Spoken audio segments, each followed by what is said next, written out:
We are hot and heavy into Hollywood award season. And have you seen what some of these celebrities are wearing? You know who I miss? I miss Joan Rivers.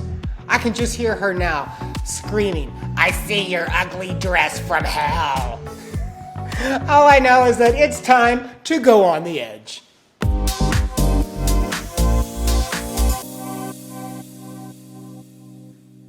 Today, I am thrilled to welcome the legendary Amy Armstrong, a remarkable talent known for her angelic voice and fearless spirit. Amy has wowed audiences around the globe with her unique blend of humor, well, sailor humor, and music. She's a dedicated ally to the queer community, and she performs at countless galas throughout the year supporting the community by standing strong with love and support. Recently, Amy has bravely shared her battle against cancer, inspiring others with the message of hope and unity. Let's give a warm cruise ship welcome to Amy Armstrong. Hola, hola, chica, que tal? Hola, so good to see you. Thanks, baby. Great intro. Thank you. Oh, Wow. thank you. Yes, we have a lot of fun here at On the Edge, I swear. So good to see you. You look fabulous, by the way. Thank you. I feel great. Good, good, good, good. Well, Oh, yeah. I always like to start these shows off with a little bit of like, hot topics. So, you, as a legendary crooner for our community and the world, I want to know, like, who is on, well, we used to call it an iPod. Who are you listening to today? Who's your top person you're listening to Okay, these days? well, it's going to sound crazy, but right now I'm listening to a guy named Benedict Cork, Cork. He is a wonderful lyricist and piano player and singer. And a friend of mine gave me his stuff. He was playing just recently at Red Rock. And I was like, okay, let me listen. And I'm addicted to his voice and also to his lyrics. So I've been listening to him a lot. But then I've also been listening to some show tunes. Actually, I've been learning this song called Speechless. It's from Aladdin, from the live action movie, and it's beautiful. So I've really been into that lately. Those are the two things that are kind of on my list at the moment. And I will say, as a throwback, I always have Bette Midler on my song list because I love to listen to her, whether it's old or new. I always say I'm the poor man's Bette Midler. I was just thinking that as you said this, I was like, I've been to your shows before, and I'm always like, God, she's like the next generation Bette Midler. You're so Yeah, spot on with people have said that. that. Someone said You it's know, like Bette Midler if Bette Midler and Melissa Carthy had a baby. there you go. I And I love said, that. okay, okay. Well, as I did in my intro, talking about, we're in Hollywood award season, SAG awards, after awards, Oscars coming up shortly. Um, what is your top movie these days? What's something that you've seen recently that you think people should be aware of and go to the market to see? Well, I have to tell you, I just rented Poor Things. It was just available here in Mexico with Emma Stone. And I know some people would think it was weird, but what I loved about it was kind of like fantasy David Lynch avant-garde movie, which you haven't seen in a long time. And I know why she's up for an Oscar for sure, because her performance is unbelievable. Mark Ruffalo is a character you love to hate. Willem Dafoe plays like the weird doctor. Like the whole thing, I won't lie to you. The first time I watched it, I was like, I don't know. But I watched it like 5 times and I'm in love with it. I love that. Well, that's where we are in today's time. But let's chat a little bit about you. You've had your comeuppance over the years. I know, you spent many a years on the cruise ships. Oh, Because yeah, when I first met you, you were like, "Oh, I did all the cruise ships, all the cruise ships." that's How was that true. experience for you? Do you know, it's like living a fantasy for a week. It's incredible. I mean, I know some people have said that they've had bad experiences, but I have to tell you, I've had nothing but wonderful experiences on cruise ships. And what I love about performing on them is people get to see you. You know, like now I play the main stage when I do it, but I worked my way up from the smallest cabaret to the biggest until they had to put me on main stage.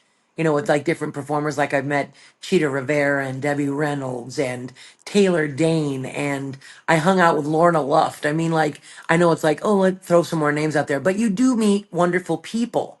And I mean, I remember hanging out with Judith Light or like the cast of Queer Eye for the Straight Guy, like the first years, you know, like the first round of the guys. And Oh, Anthony Rapp from Rent. I played poker with him on a cruise ship.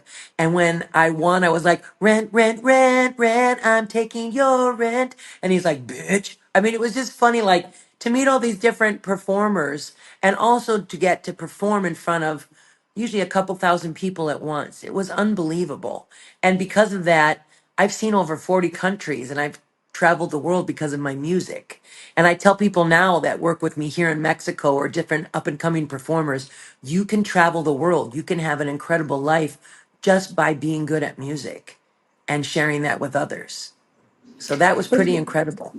it's really cool that, when you have these experiences like on a cruise ship with like, A-list talent, it's a little different because, yes, you're performing at night, but during the day, you actually get to sit, hang out, kiki, talk, chit chat, get to Oh, know these yeah. celebrities, which is really a unique way of doing it. Like, we as just basic audience members, we just get to see the basics when we see the show. But it's cool that you get those experiences and get to learn from those icons. And there's some that are great and some that are not. I wish I could tell you everybody I met was wonderful. That's not the case. But the thing is you learn from a lot of these people. I had the same manager as Leslie Jordan and we used to hang out. In fact, he helped me on my cancer journey and actually came to Mexico to perform and he's opened up for me a few times in Chicago and that was such a blessing to have him because he was such a wonderful man to talk to about the business, about what he struggled with, all that. And that really helps you as a performer. So you do meet wonderful people. And once in a while, there's a dud, but isn't that with everything? You know, Yeah. there's some people that you just aren't going to meld with. And that's okay. And that's okay. You just say, that's okay. That's your journey. But tell you, when you see me, what you see is what you get on and off stage. I'm a more exaggerated version on stage, obviously. But my friends even said, one guy was like, you don't turn it off, do you? I said, well, there's nothing to turn off. It's the way that I am. Yeah, it's just So you. yeah, that's just me. And we've hung out together, so you know this. I mean, that's just who I am.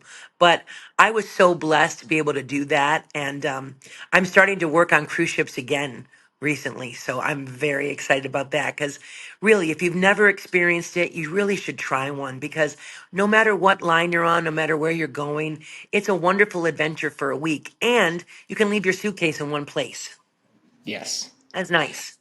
Another adventure you went on early on in your career is you were on the hit show, America's Got Talent. Tell me a little bit Yes. about that. How was that experience for you? Well, we tried out. I was with Freddie Allen at the time, and all of a sudden they said, well, you get to go up to this bigger room. So we got to leave where we were and go up to another room, and there are all these producers. And we sang there. Then we went to another room and went up another level. And then you got to sing for, like, I guess, the big producers, and they said yes. So then you have to recreate the whole thing from the very bottom to the top. It's almost like, reality TV isn't really reality if you really think about it. It is in a sense, but the other thing is we got to travel and we got to perform in front of Pierce Brosnan and David Hasselhoff and Sharon Osbourne. And we didn't get any X's and I got a standing ovation. We thought that was it. Now, Sharon said something really crazy. She said, you guys are the weirdest couple I've ever seen. And I was like, really, Sharon?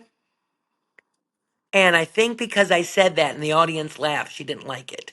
So I'm thinking maybe that's why we weren't, because we didn't go all the way through. But the weird thing is, so we didn't get it, and they said you can't talk about it because you signed a non disclosure, which I understand. But then a month later, I'm on Entertainment Tonight. It was such a weird thing. Like my friends were like, "You're on ET." I'm like, "No, I wasn't." So then, it was on at 7 p.m. and midnight. So at midnight, I checked to see, and I was like, "Oh my God, I'm on it." And they were talking about, "Is this the new Susan Boyle? Are you freaking kidding me?" I was like, "I don't have curly hair. I have gotten laid, and I only have one cat." But it was a great experience to do it, and I don't regret it. I just wish I knew why they didn't want us, because no one ever said anything why. But my friend who is our producers are like, honey, sometimes it's just a question of they have too many singers, and they didn't, maybe we didn't have a big enough story. It was a great experience, but it was after that I never tried out for another reality show. What would you tell some, a young performer, artisan, singer today? Like, should they try to go for those types of things? Because I'll be honest, I know multiple people from America's Got Talent, American Idol, The Voice, and everybody who's been on, they do say that they appreciate their time, but they were like, It's not what all it's cracked up to be. It's not. It's really more. They say it's reality, but they really have it staged. A lot of it is staged. I do think it's good for your career to get exposure on TV. I think if someone was going to do a show, I would suggest The Voice, because The Voice, they can't judge you on how you look, they judge you on your voice, and they only hear your voice until they turn around, if they push the button. I think that's a better chance for somebody than someone judging you on how you look. I'm a 6 foot tall big girl, so that could have been a factor. I don't know. I know today it seems like they look at different people on The Voice. It doesn't matter if you're tall or short or big or whatever ethnicity, because it's all about your voice. I think that is a true testament to that show. That's why I think if you're going to try out for one, I would do that one. I don't think a lot of these shows they want a certain image of what they're looking for. And some people are older and they can't do certain ones, like um, there's a cutoff for a lot of these sometimes so The Voice, they let it be open to older people as well. So I think that's good. So I would suggest that. But, really, you have to realize everybody thinks they're going to be a star, but honey, thousands of people try out for these shows. Thousands. So you have to keep that in mind. That's true. So, as we mentioned earlier on, you had a little bout with cancer, and Yes. you've been doing very well. You are actually a much healthier place today because of all that you've done to battle that. Tell me a little bit about your experience. Well, I was doing shows and I was getting like a hitch in my side and I didn't know why. And God bless Mexico, I have to say that, because I got an MRI done immediately, like the next day. If anybody's ever questioning getting CAT scans or MRIs or ultrasounds, you can get them here in Mexico within 2 or 3 days. And they said that I had gallstones. But then when I woke up, they said, no, all your organs are over to one side. We don't know why. And then they did a biopsy and I found out I had stage 3C ovarian cancer. So the thing about Mexico I loved is I was diagnosed and a week later I had a port put in my chest and I was getting chemo. And I think that was one of the reasons why I'm still here, is because it was done so quickly. Um, but I've had 14 chemotherapies, 5 radiations, 6 immunotherapies, over a dozen surgeries. But I'm still here. And I'm here because of, first of all, being optimistic, having good doctors, having a lot of stuff done here in Mexico where I couldn't afford it in the States, unfortunately, and a good support group. I have a thing called Amy Armstrong's Army, Amy's Army, and a lot of people helped me with that. I used my life savings, but I also had 2 GoFundMe's where people helped me tremendously.